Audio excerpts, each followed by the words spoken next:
আর এবার নজর রাখতে হচ্ছে রায়গঞ্জ শহরের পরিকাঠামো উন্নয়নের পথে আরও এক ধাপ দাবি শাসক দলের। ইতিমধ্যেই বৃহস্পতিবার সকালে রায়গঞ্জের শিলিগুড়ি মোড় এলাকায় নতুন একটি আধুনিক বাসস্ট্যান্ড নির্মাণের শিলান্যাস করলেন রাজ্যের উত্তরবঙ্গ উন্নয়ন মন্ত্রী উদয়ন গুহ।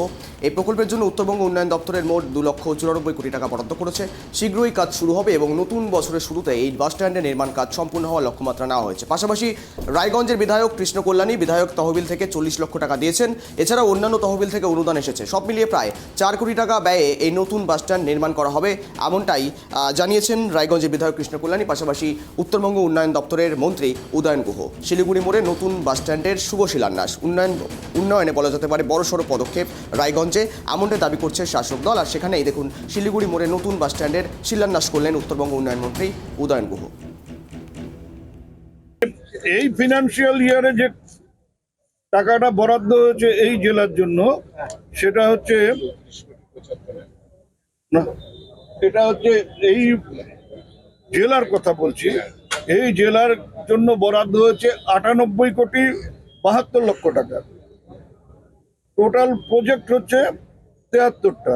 রায়গঞ্জের জন্য 12টা প্রজেক্ট, বরাদ্দ হচ্ছে 17,37,00,000। আমি এই 25-26 ফিনান্সিয়াল ইয়ারের কথা বলছি। আর এই রায়গঞ্জের জন্য আমরা মোট 21টা প্রজেক্টে এই 3 বছরে 34,77,00,000 টাকা আমরা খরচ করছি। জন্য দাবি করলাম, তারা এর আগেরও সাংসদ বলে আসছিলেন ফ্লাইওভার আন্ডারপাস করবেন, এখনকার সাংসদও বলে আসছেন ফ্লাইওভার আন্ডারপাস, কিন্তু আজকে আমরা যেটা প্রতিশ্রুতি দিই, হ্যাঁ, যারা আমরা মামাটি মানুষের সরকারে আছি, আমরা আমাদের প্রতিশ্রুতি অক্ষুণ্ণ রাখি। আমরা বিভিন্ন রাস্তাঘাটের প্রতিশ্রুতি দিয়েছিলাম। আমি আমার বিধানসভায়, যেমন আপনারা জানেন, সুভাষগঞ্জের ঘোষপাড়ার রাস্তার কথা বলেছিলাম, ওখানে নো রোড নো ভোট লেখা ছিল, ওটাও করেছি। উদয়পুরে যে রাস্তা নিয়ে আন্দোলন হয়েছিল, পথ অবরোধ হয়েছিল, ওইসব রাস্তাও আমরা করেছি। আজকে দীর্ঘদিনের বাস স্ট্যান্ডের দাবি ছিল, সেটাও আপনারা দেখলেন।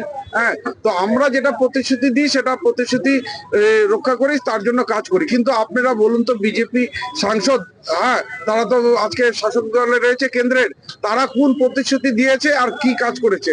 আজকে আপনারা দেখবেন কৃষ্ণ কল্যাণী প্রত্যেকটা দিন প্রায় একটা অল্টারনেট ডেতে আমি গিয়ে কোনো না কোনো রাস্তাঘাট উন্নয়নের উদ্বোধন করতেছি।